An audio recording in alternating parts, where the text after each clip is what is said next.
Good morning students. आतापर्यंत आपण solution and colligative प्रॉपर्टीचा solution part हा कंप्लीट केला होता. आजपासून आपण कॉलिगेटिव्ह प्रॉपर्टीज हा पार्ट सुरू करू. तत्पूर्वी कॉलिगेटिव्ह प्रॉपर्टीज सुरू करण्या अगोदर आपण त्याला लागणारे काही बेसिक कन्सेप्ट बघू आणि नंतर आपण कॉलिगेटिव्ह प्रॉपर्टी स्टार्ट करू. तर पहिला आज कन्सेप्ट मी घेतला आहे वेपर प्रेशर. हे नेमकं वेपर प्रेशर काय असतं, what is mean by vapour pressure. तर मी एका बिकरमध्ये समजा एक वोलाटाईल लिक्विड घेतलं. काय घेतलं? Volatile liquid. काय असते वोलाटाईल लिक्विड? समजा आपण पेट्रोलला वोलाटाईल म्हणतो कारण पेट्रोल लवकर वाफेत रूपांतर होतं. आपण पेट्रोल जर 2 व्हीलर्समध्ये किंवा 4 व्हीलर्समध्ये टाकलं तर आपण त्याचं झाकण लगेच बंद करतो. का? कारण आपण म्हणतो पेट्रोल उडून जाईल. का उडून जाईल? कारण पेट्रोलचं बॉइलिंग पॉईंट हे काय असतं, खूपच कमी असतं. नॉर्मल टेम्परेचरला सुद्धा त्याचं वाफेत रूपांतर होऊन तो वॅनिश होऊन जाईल. अशा कंपाऊंडला आपण वोलाटाईल म्हणतो. जे नेल पेंट रिमूव्हर्स असतात त्याच्यात ॲसिटोन असतं, ते पण लवकर वॅनिश होतं कारण ते वोलाटाईल आहे. त्याचं बॉइलिंग पॉईंट काय कमी आहे. जसं लवकर वाफ बनणार, जसं लवकर वेपर्स बनणार त्याला काय म्हणायचं, वोलाटाईल लिक्विड. तर मी काय केलं, वोलाटाईल लिक्विड या बीकरमध्ये घेतलं. समजा मी असं कन्सिडर करतो का त्याच्यात ए मॉलिक्युल्स आहे. या वोलाटाईल लिक्विडमध्ये कोणते मॉलिक्युल्स आहे? ए. तर मला सांगा हे ए मॉलिक्युल्स सरफेसमध्ये पण असणार आणि मध्ये पण असणार, बरोबर. हे जे सरफेसचे हे जे वरचे मॉलिक्युल्स आहे आपल्याला त्याला काय म्हणू, सरफेस मॉलिक्यूल, बरोबर. आणि जे हे मध्ये आहे त्याला आपण काय म्हणायचं, बल्क मॉलिक्यूल. तर मला सांगा हे सरफेसचे मॉलिक्युल्स आणि जे बल्कचे मॉलिक्युल्स आहे हे different force of attraction exert करतात. कसं? मी आता समजून सांगतो. बघा, मला सांगा हे जे बल्कचं मॉलिक्यूल आहे हा ए, त्याला इकडं डाऊनवर्ड पुल आहे, इकडून पण फोर्स ऑफ अट्रॅक्शन, इकडून पण फोर्स अट्रॅक्शन, इकडं पण आहे, इकडं पण आहे. म्हणजे चौ बाजूनं त्याला काय आहे, फोर्स ऑफ अट्रॅक्शन आहे. पण जे सरफेसचे मॉलिक्युल्स आहे फक्त यांना डाऊनवर्ड पुल आहे, कारण अपवर्ड तर काही नाहीच आहे. म्हणजे एकाच डायरेक्शनला त्याला पुल आहे. म्हणजे जो बल्कचा जो मॉलिक्यूल आहे त्याला सगळे धरून असं खाली ओढतात आहे. मग त्याचं वाफेत रूपांतर होईल का? नाही होणार. वाफेत रूपांतर सुरुवातीला कोणाचं होईल, जे सरफेसवर आहे, कारण त्यांच्याकडे लेसर फोर्स ऑफ अट्रॅक्शन आहे. त्यांना फक्त असं खाली ओढलेलं आहे. पण याला चौ बाजूनं घेरून ठेवलं आहे. कोणाला? बल्क मॉलिक्यूलला. म्हणजे सुरुवातीला कोणती मॉलिक्यूल इव्हॅपोरेट होतील, तर सरफेस मॉलिक्यूल इव्हॅपोरेट होतील. का सरफेस मॉलिक्यूल इव्हॅपोरेट होतील? कारण याला 2 रिझन आहे. पहिलं reason, it has greater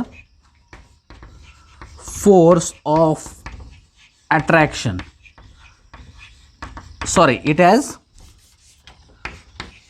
lesser. Actually बल्कचं नाही, आपण आता सरफेस मॉलिक्युलचं अभ्यास करू. It has laser force of attraction.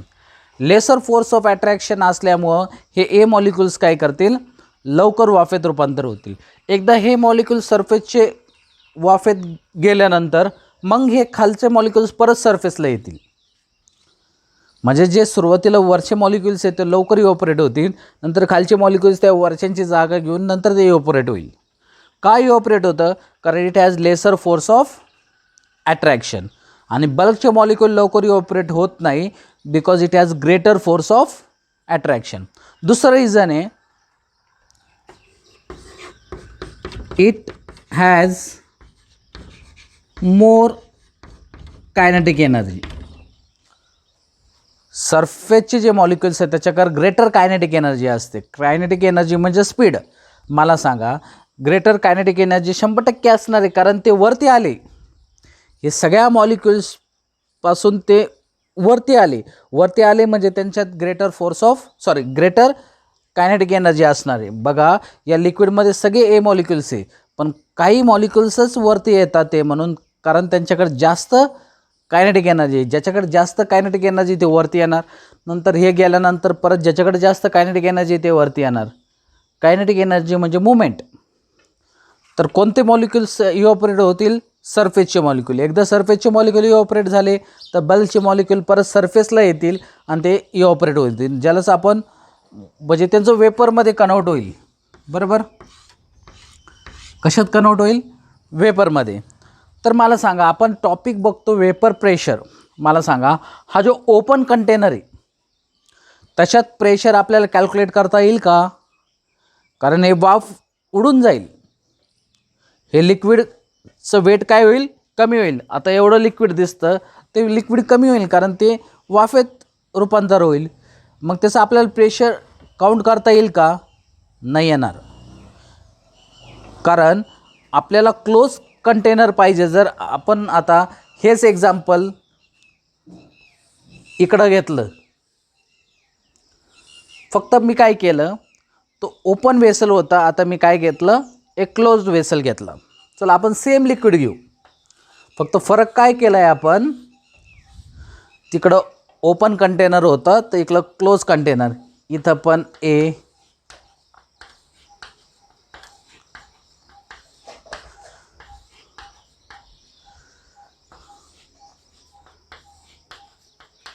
बरोबर, याचे पण वेपर्स तयार होतील. बरं, याचे वेपर्स तयार झाले पण याचे वेपर्स बाहेर जाणार नाही कारण हे क्लोज्ड वेसल आहे. तर मला सांगा, काही वेळानंतर हे वेपर्स इथं कंडेन्स होतील. बरोबर. आता सध्या तर चाललं आहे वेपरायझेशन. काय चाललं आहे? वेपरायझेशन. म्हणजे liquid is converted into gas. पण हे कंटेनर क्लोज आहे. आता तुम्ही गॅसवर जर पाणी गरम करायला ठेवलं आणि वरती त्याच्यावर जर झाकण ठेवलं तर काही वेळाने बघा ती वाफ त्या झाकणाला पाशी येऊन सेटल होणार आणि नंतर तुम्हाला त्याचे वेपरचे परत ड्रॉपलेट्स दिसणार, ज्याला आपण कंडेन्सेशन म्हणतो. तर काही वेळानंतर काय होणार, हे जे वेपर आहे इथं जाऊन सेटल होणार आणि परत त्याचं काय होणार, ते लिक्विड तयार होणार. त्याला आपण काय म्हणायचं? कंडेन्सेशन. म्हणजे हे गॅस परत कशात कन्वर्ट होणार? लिक्विडमध्ये. बघा, लिक्विड कन्वर्ट होतो गॅसमध्ये आणि gas is again converted into liquid. जर तुम्हाला आठवत असेल तर आपण याला इक्विलिब्रियम स्टेट म्हणतो. काय म्हणतो?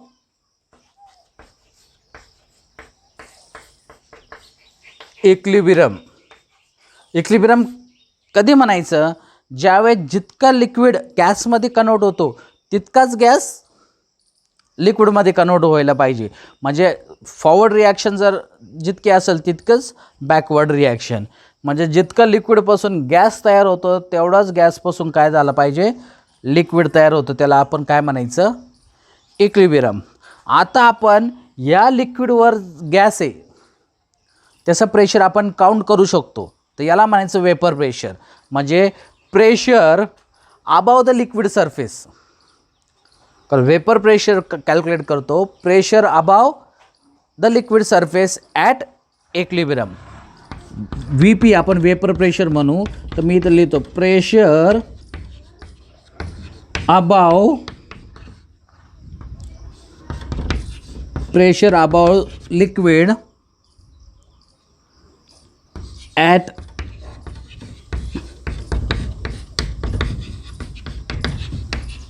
Pressure above the liquid surface at equilibrium. त्याला काय म्हणायचं? Vapour pressure. म्हणजे आपण वेपर प्रेशर हा कन्सेप्ट कधी बघू शकतो? क्लोज कंटेनरमध्ये बघू शकतो. आपण ओपन कंटेनरमध्ये वेपर प्रेशर हा कन्सेप्ट बघू शकत नाही. कारण वेपर कसं काउंट करणार? ते वेपर सगळे उडून चालले इकडं, तर आपण त्याचं प्रेशर कसं काउंट करणार? पण एका क्लोज कंटेनरमध्ये आपल्याला त्याचं प्रेशर काउंट करता येतं कारण आपण वेपरला बाहेर जाऊन देत नाही. म्हणजे हा पहिला पॉईंट तुमचा क्लिअर झाला पाहिजे. Vapour pressure concept is studied only in close vessel. जर तुम्ही इक्विलिब्रियम नीट स्टडी केला असेल तर इक्विलिब्रियममध्ये पण ही कंडिशन दिली होती का equilibrium process is always studied in close container. Open कंटेनरमध्ये आपण हे करत नाही. तर तुम्हाला थोडीफार जनरल आयडिया आली असेल हे वेपर प्रेशर काय. तर आपण दुसरा पॉईंट बघू.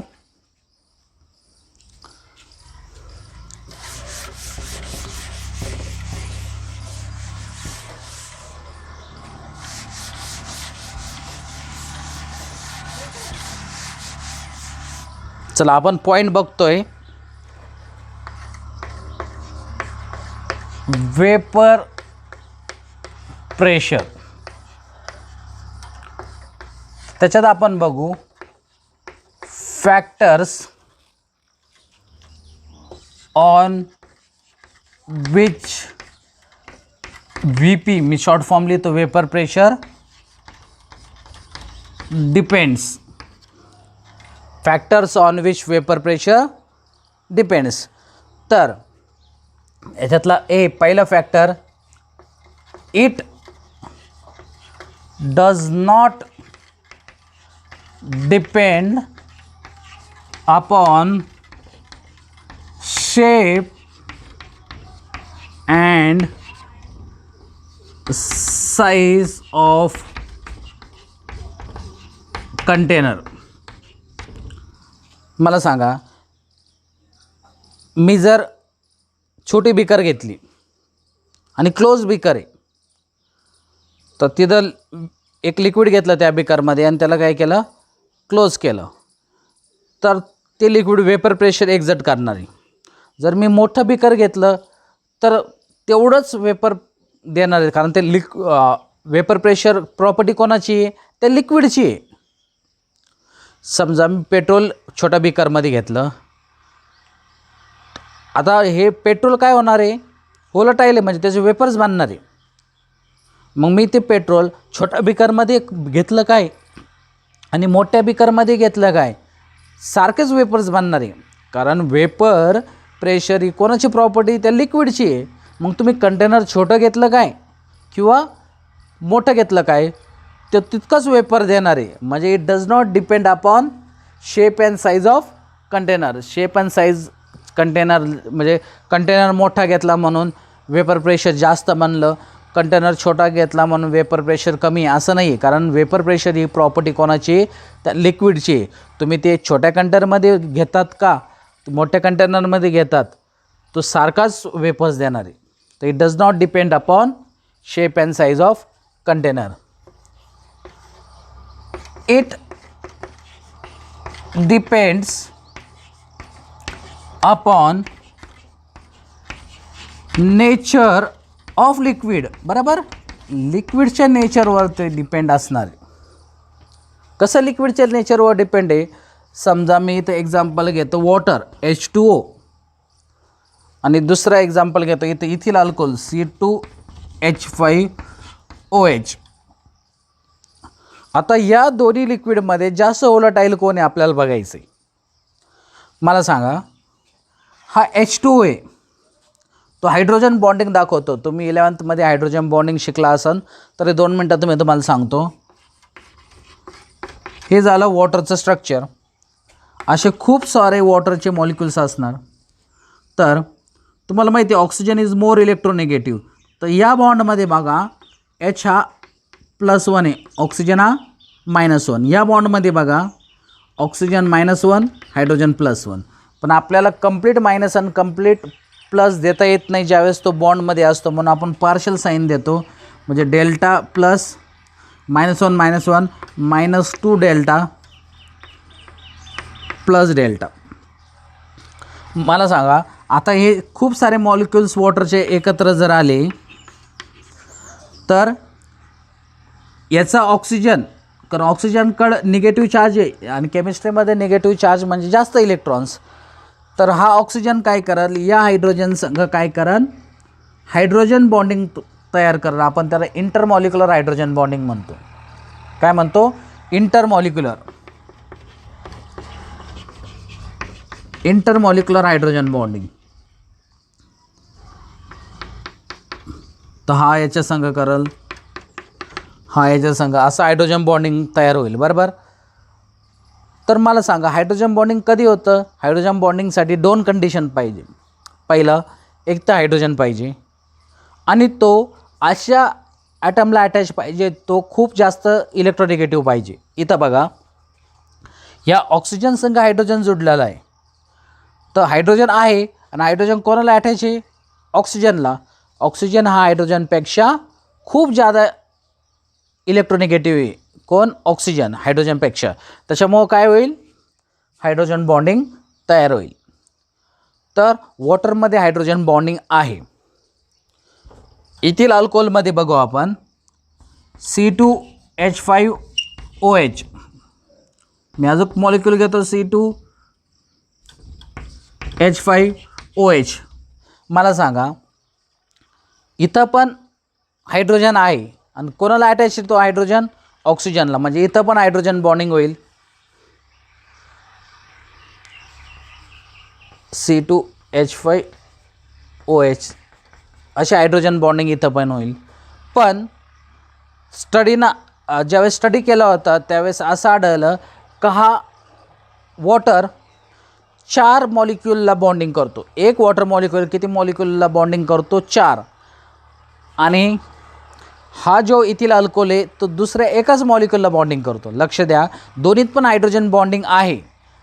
पण हा वॉटर किती मॉलिक्यूलला संग बॉन्डिंग करतो? 4 मॉलिक्यूल. आणि हा इथिल अल्कोहोल किती मॉलिक्यूल संग बॉन्डिंग करतो? फक्त एकच मॉलिक्यूल. म्हणजे याचा अर्थ काय आहे का हा वॉटर मॉलिक्यूल एक मॉलिक्यूल 4 मॉलिक्यूलला ओढून धरणार आणि हा इथिल अल्कोहोल फक्त एकाच मॉलिक्यूलला ओढून धरणार. याचा अर्थ हा इथिल अल्कोहोल लवकर वेपरमध्ये कन्वर्ट होणार. कारण वॉटर खूप स्ट्रॉंग फोर्स ऑफ अट्रॅक्शन आहे. म्हणून मी असं लिहू शकतो का? Vapour pressure is inversely proportional to force of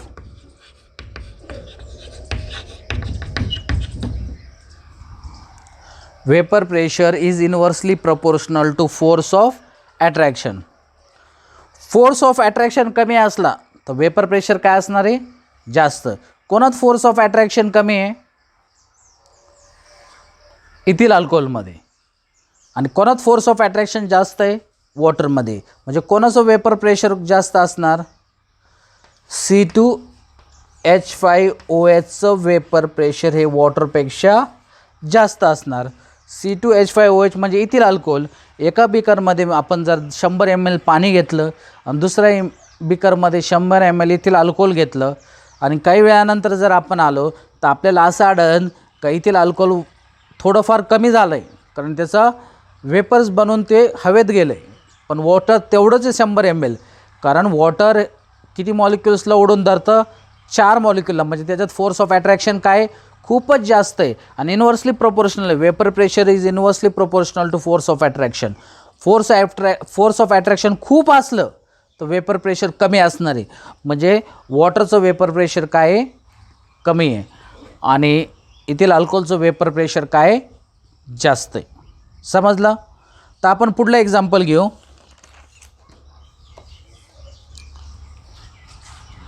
हे रफ करतो मी.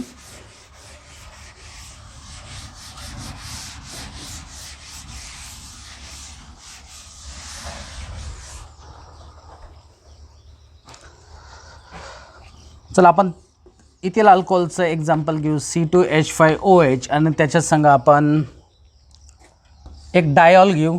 डायॉल म्हणजे 2दा OH, ज्याला आपण ग्लायकॉल म्हणतो. काय म्हणतो? ग्लायकॉल. मला सांगा ग्लायकॉलमध्ये किती OH ग्रुप्स आहे? 2 OH ग्रुप. आणि इथिल अल्कोहोलमध्ये किती OH ग्रुप आहे? एकच आहे. म्हणजे हे दोन्ही थ्रू हायड्रोजन बॉन्डिंग दाखवणार. म्हणजे याचं फोर्स ऑफ अट्रॅक्शन जास्त असणार. याचं फोर्स ऑफ अट्रॅक्शन जास्त असणार म्हणजे याचं वेपर प्रेशर काय असणार आहे? कमी असणार आहे. आणि याच्यात एकच OH ग्रुप आहे म्हणजे याचा फोर्स ऑफ अट्रॅक्शन कमी असणार. फोर्स ऑफ अट्रॅक्शन कमी असल्यामुळे याचं वेपर प्रेशर काय असणार आहे? जास्त असणार आहे. म्हणजे कोणाचं वेपर प्रेशर जास्त? C2H5OH. कोणापेक्षा? इथिलीन ग्लायकॉलपेक्षा. याला इथिलीन ग्लायकॉल म्हणायचं. काय याचं वेपर प्रेशर कमी आहे? कारण दोनदा OH ग्रुप आहे, हा खूप इथून पण हायड्रोजन बॉन्डिंग दाखवला आणि इकडून पण हायड्रोजन बॉन्डिंग दाखवून, म्हणजे याचं force of attraction of hydrogen बॉन्डिंगचं काय आहे, खूपच जास्त आहे. समजलं?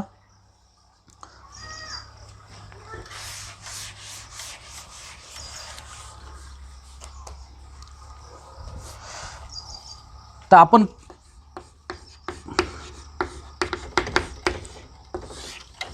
आपण काही व्होलाटाईल सबस्टन्स बघू.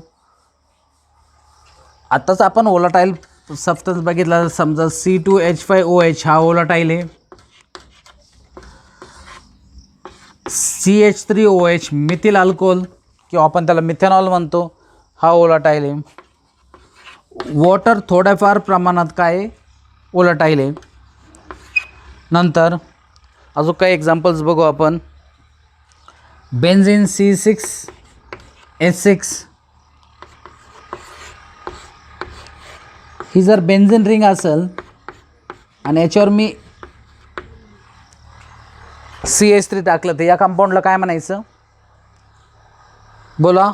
बेन्झीन रिंगला CH3 जॉईन असेल तर या कंपाऊंडला काय म्हणायचं? टोल्युइन.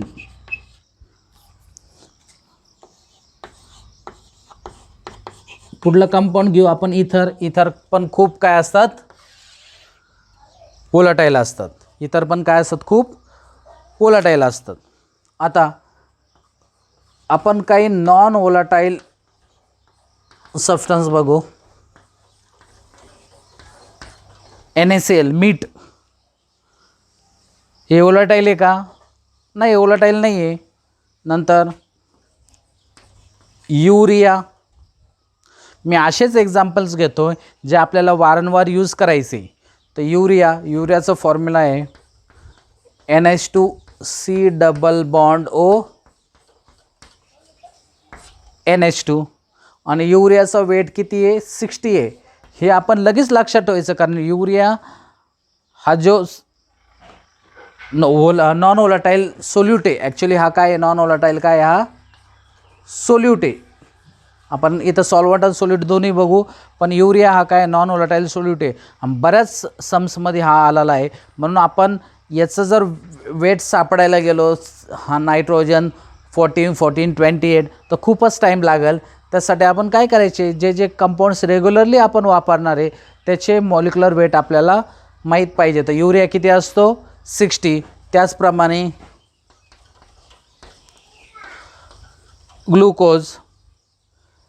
ग्लुकोज असतो C6H12O6, याचं वेट असतं 180. नंतर सुग्रोज C12H22OL, आणि ज्याला आपण केन शुगर पण म्हणतो, याचं वेट 342. सुग्रोज म्हणजे केन शुगर C12H22OL, आणि जी साखर आपण खातो आणि त्याचं हायड्रोलिसिस केलं, सुग्रोजचं जर हायड्रोलिसिस केलं तर आपण ग्लुकोज आणि फ्रुक्टोज भेटतो. तुम्ही बायोमध्ये शिकला असाल. आणि हा ग्लुकोजचा फॉर्म्युला आहे C6H12O6. समजलं? तर आपण काही व्होलाटाईल लिक्विड्स बघितले, किंवा हो शक्यतो हे सगळे आता काय लिक्विड फॉर्ममध्ये. आपण नॉन व्होलाटाईल बघितलं हे सॉलिड फॉर्ममध्ये. युरिया असू दे, ग्लुकोज असू दे, सुग्रोज, हे वारंवार आपल्याला यूज करायचे. तर याचे मॉलिक्युलर वेट्स पण ध्यानात ठेवायचे. युरिया 60, ग्लुकोज 180 आणि सुग्रोज 342. चला आता आपण पुढला कन्सेप्ट बघू. इथपर्यंत समजलं सगळ्यांना?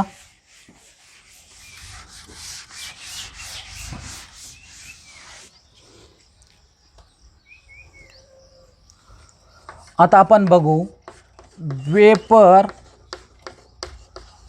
Pressure of solution. मला सांगा, सोल्युशन म्हणजे सोल्यूट प्लस सॉल्वंट दोन्ही आलं आहे. आता आपल्याला बघायचं वेपर प्रेशर ऑफ सोल्युशन. तर पहिली कंडिशन आपण बघणार आहे, containing 2 volatile liquid. Containing 2 volatile liquid म्हणजे हे दोन्ही लिक्विड आहे आणि त्याचं आपल्याला सोल्युशन तयार करायचं आहे. तर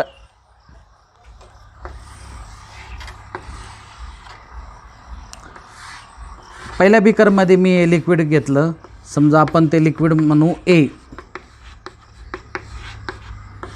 आणि हे वेपर त्याचे तयार होणार आहे. मला सांगा, हा प्युअर ए म्हणजे याच्यात काहीच ॲड केलेलं नाही, तर याचं वेपर प्रेशर आपण धरू P0A. नॉट का टाकला? कारण हा प्युअर आहे. ध्यानात ठेवायचं, आपण जिथं जे नॉट टाकणार आहे म्हणजे तिथं काहीच ॲड केलेलं नाही, तो प्युअर आहे. म्हणजे इथं प्युअर ए चं वेपर प्रेशर काय आहे? P0A. दुसरं बीकर घेतलं आहे मी, त्याच्यात दुसरं लिक्विड घेतलं, समजा आपण ते घेऊ बी.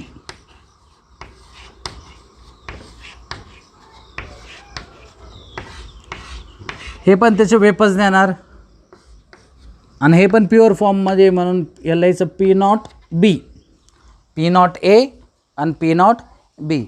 आता आपण दोन्हीला एकत्र करू. आता एकत्र केल्यानंतर हे ए असू शकतो, बी, ए, बी, बी, ए, आणि याचं काय तयार होणार आहे? वेपर्स तयार होणार आहे. मला सांगा, हे जे वेपर्स तयार होणार आहे ते एचे असणार आहे का बीचे असणार आहे? नाही, ते दोन्हीचे असणार आहे. ए पण असणार आहे आणि बी पण असणार आहे. म्हणजे आपण याला प्युअर म्हणू शकत नाही, किंवा याला मी फक्त एचे किती वेपर्स आहे, बीचे किती वेपर्स आहे हे जर आपल्याला सापडायचं असेल तर आपण त्याला पार्शल प्रेशर म्हणतो. म्हणजे टोटल प्रेशर पैकी एने किती प्रेशर एक्झर्ट केला, टोटल प्रेशर पैकी बीनं किती एक्झर्ट केला, म्हणून आपण याला लिहू PA आणि PB. आता बघा, मी इथं नॉट टाकलेलं नाही, कारण आता हा प्युअर राहिलेला नाही आहे. हा सोल्युशन तयार झाला, आता हा काय प्युअर राहिलेला नाही आहे, म्हणून मी इथं लिहिलं PA आणि PB. PA म्हणजे पार्शल प्रेशर ऑफ ए आणि PB म्हणजे काय? Partial pressure of B. Mix केल्यानंतर ते एचे पण वेपर्स असतील आणि बीचे पण वेपर्स असतील. इथंच एका सायंटिस्टनं एक डेफिनेशन दिली ती, ज्याला आपण रावल्ड्स लॉ म्हणतो. काय म्हणतो? रावल्ड्स लॉ. तर रावल्ड्स लॉ काय असतं ते बघण्याआधी आपण याचं एक स्टेटमेंट लिहू. काय म्हटलं आपण? पार्शल प्रेशर ऑफ बी आणि हा PA झाला पार्शल प्रेशर ऑफ ए. मग हे कशावर अवलंबून असणार? PA किती प्रेशर देणार ते अवलंबून असणार आहे त्याचे किती मोल फ्रॅक्शन आहे एचे, आणि PBचे वेपर्स कशावर डिपेंड असणार? मोल फ्रॅक्शन ऑफ बी. म्हणजे हा जो partial pressure of A is directly proportional to